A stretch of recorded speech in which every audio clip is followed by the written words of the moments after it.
Hey guys, Anime Gypsy here with Boku no Hero Academia, My Hero Academia, chapter 165 review. And to sum it all up, this chapter has it's been interesting. It's like a slice of life within a hero story kind of thing. There wasn't really much action. It was focused more on the story aspect. It was pretty nice until the end, actually. I will start my review by discussing how each individual did, then talking about All Might and Endeavor's conversation, and then eventually talking about that fight with the kids at the very end and the thing they said. Now, let me start with Bakugo. Bakugo has failed with. I don't even know how to start with Bakugo. How is it a good idea to decide that you're going to hang a kid and then make other kids stone that kid? How? I mean, not hang him as in hanging from his neck, but still, if you're planning on tying a kid up and making his friends stone him, that is not good babysitting. That is far from. Okay, so with Bakugo, and we get an explanation as to why he thinks that way. And it's because apparently that is the way he was raised. Now, this explains a lot about Bakugo. I've been beaten up as a kid by my parents. I have. That's how they instilled discipline in me. But when it gets to a certain point and the parents cross the line, you end up with a Bakugo, with a Kachan. You end up with someone eager to use violence because he was taught that might makes right. That is what happens when you over exercise violence uh, in a kid. And that might sound odd to you Westerners, but in other countries aside from the West, aside from Western countries, exercising basically stuff like using a belt to hit your kid, using a coat hanger. I think in the West they usually use spoons, but that thing is, I mean, in terms of raising kids, it's quite, it's not uncommon. It's regular. Now, moving, okay, so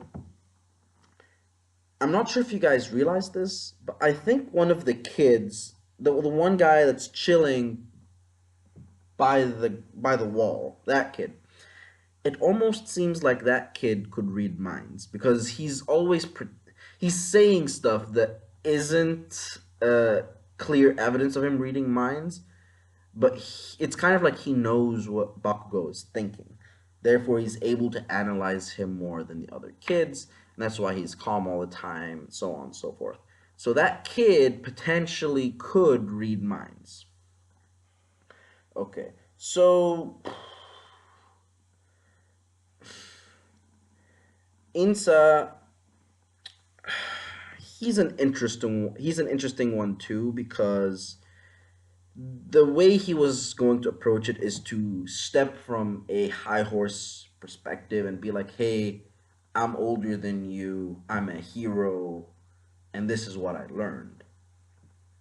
But the kids straight up burned him. That one kid was like, hey, you're not a hero, you're a failure because you're making those people do more work, so you're contradicting your point, bro. You're on our level. So that whole thing, that was straight fire from an elementary school kid. Like those kids, they can't be more than second graders. And that was straight fire coming from that kid. Okay. So, oh yeah, going back to Kachan. The kids managed to steal Kachan's grenade thing. And I think there's something to that. And I think that something is those kids at the very end said that they're very strong. And I do kind of believe it because we have seen little hints that those kids aren't slackers and are in fact capable of holding their own. Now, I don't think they're able to hold their own against Shoto. I don't think they're able to hold their own against Bakugo. I don't think they're able. I mean, those three, Insa, Bakugo, and Shoto. Those three by themselves are enough to take those kids. No, like, nah. End of story. Plain and simple. Kami, we haven't seen her fight because, the last time we saw her, she was under the influence of who, and who. I think her name was Koga, a member of the Villain League, the League of Villains. Now, Insa. This is something I'm going to again with Insa, because Insa, when he was talking to this kid said something that was low key important to the entire message of Boku no Hero Academia, of the philosophy of Boku no Hero Academia, to a running, repeated message in Boku no Hero Academia, and it is that heroism has a psychological aspect that affects society.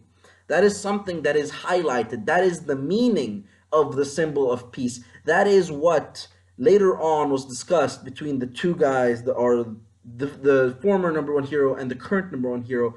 The symbol of peace is a sociological concept that prevents villainy. This is what the symbol of peace is. And this kid said, isn't it a hero's job to protect people's smiles? And this is something that is that is something that is repeated not only by All Might, but by the leader of the League of Villains, and as the main reason as to why he's doing this.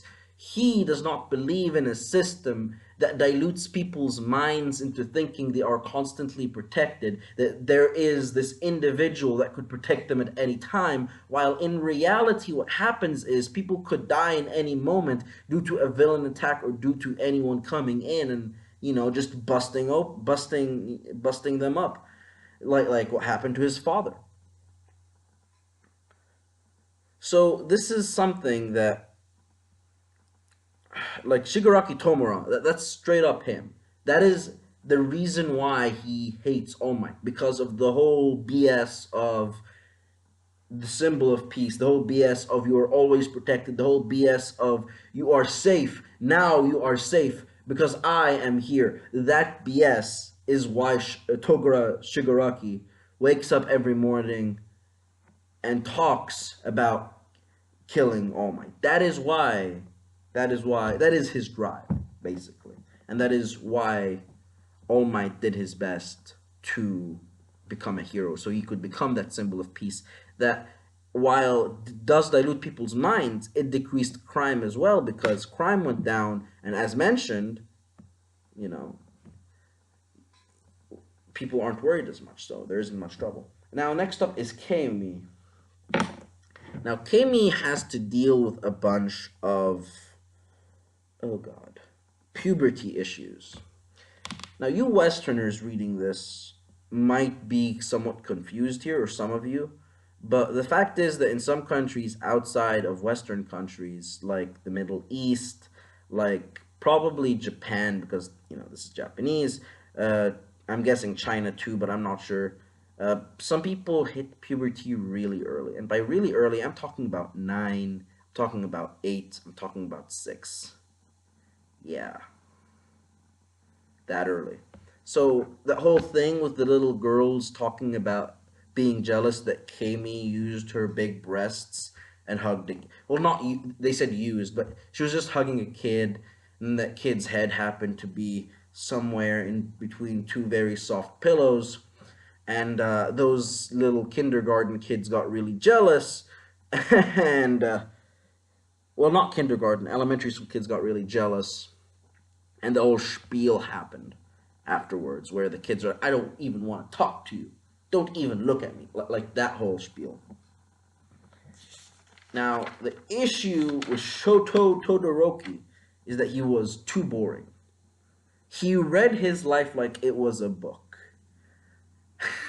The definition of being, my name is Shoto Todoroki, I am blah blah blah years old, my blood type is da da da, I want to surpass my father, and that is why I enrolled in UA Academy. We get it. Now let's talk about All Might and Endeavor's discussion.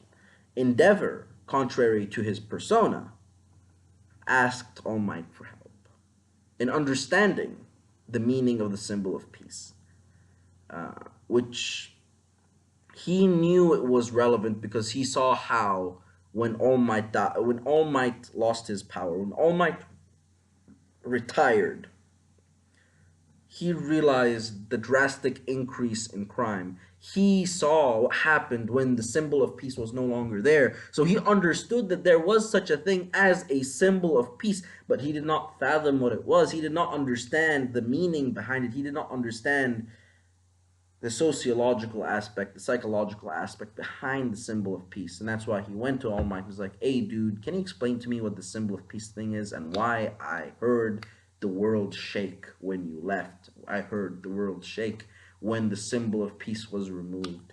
He's like, to be honest, he said this, I do not know what, I don't know how to answer this. I just saw the world being in utter chaos, and I wanted to be a symbol that stuff will be okay, a symbol that they could live in peace, a symbol that everyone could live in an assured fashion. And that is exactly the message that the League of Villains seeks to erase.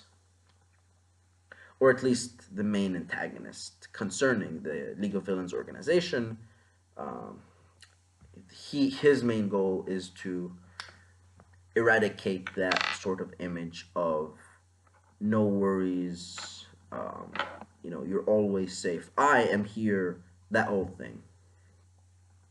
So with that being said, we move on to the kids again. And the kids said something interesting. The kids are straight flailing around their quirks, their baby quirks, their infant quirks that I'm sure will be drastically overpowered in the next chapter. And they said something that got me thinking. They said, all the adults say that this generation, talking about them, is stronger than the previous one, talking about Bakugos. I think there's an element of truth to that, because when we saw Bakugo in elementary school at their age, he wasn't able to utilize his quirk as much as they could, because he could just create little sparkles on his hand. And not only that, one of the strongest characters in Boku no Hero Academia, period, was from their generation. Eri. Remember her? Miss I Could Reverse Anything Living? She reversed her father out of existence. That's saying something. So next chapter is going to be interesting, and I really can't wait to see it. And if you liked the video, please leave a like, and if you didn't, just leave a dislike, and tell me what you thought about the video down in the comments below. And until next time, guys, this is Anime Gypsy, and I'm out.